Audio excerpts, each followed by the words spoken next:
Há 100 anos, o Rio Grande do Sul estava dividido. Chimangos com lenço branco de um lado e maragatos de lenço vermelho de outro.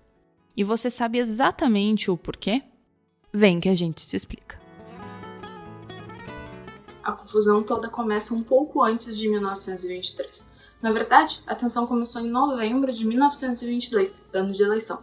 Na disputa pela presidência do estado, Borges de Medeiros concorria pelo Partido Republicano pela terceira vez consecutiva. A oposição, incomodada com esse governo tanto quanto duradouro, lançou o advogado e político Assis Brasil pelo Partido Federalista, ou Aliança Libertadora.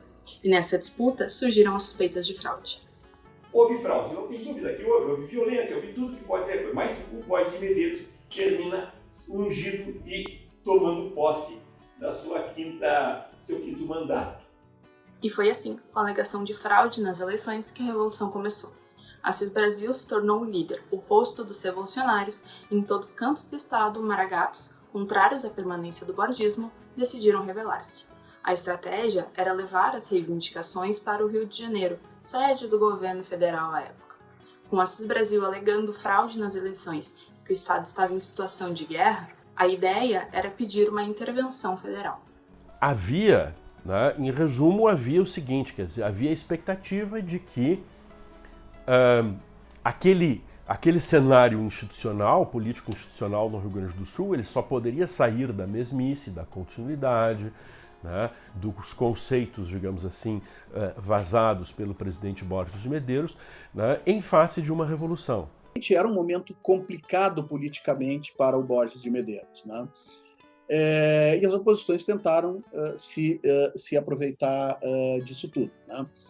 Então, quando o Borges acaba assumindo, se faz esse levante.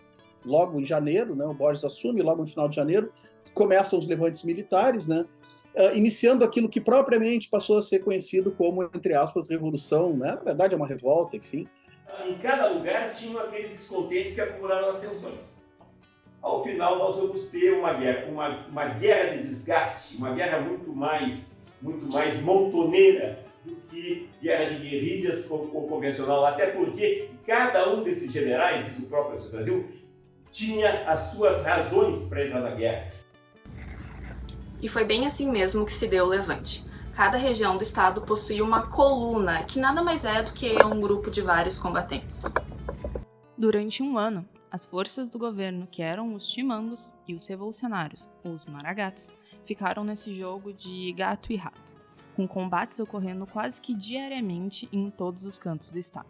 É muito sintomático disso o fato de que dificilmente as forças rebeldes elas ofereciam combate aberto, livre, direto e frontal com as forças governistas. A tática deles era uma espécie de ataca e foge, quer dizer, eles vinham, faziam uma escaramuça, atacavam muitas vezes a vanguarda de algumas forças governistas e depois se evadiam, para sempre tentar fazer evitar o combate direto, porque nesse caso eles provavelmente seriam muito desfavorecidos.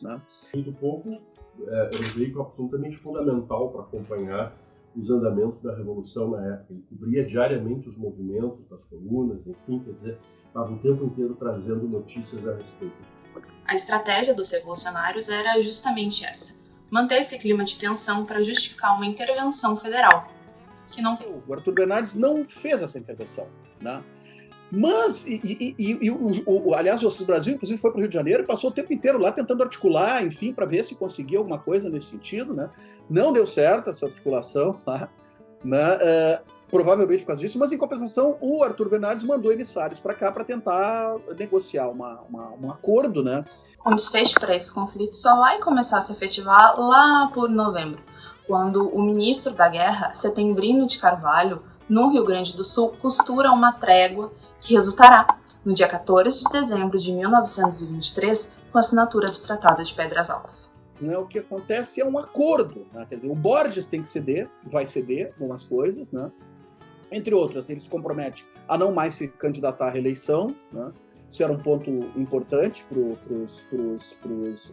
assisistas, E também ele se compromete a modificar algumas coisas na Constituição, como, por exemplo, entre elas a questão da reeleição e outra, a indicação do vice por parte do presidente. Quer dizer, o vice também seria eleito. E, por sua vez, os rebeldes, então, depõem as armas, enfim, e se estabelece, então, essa relativa volta, entre aspas, normalidade.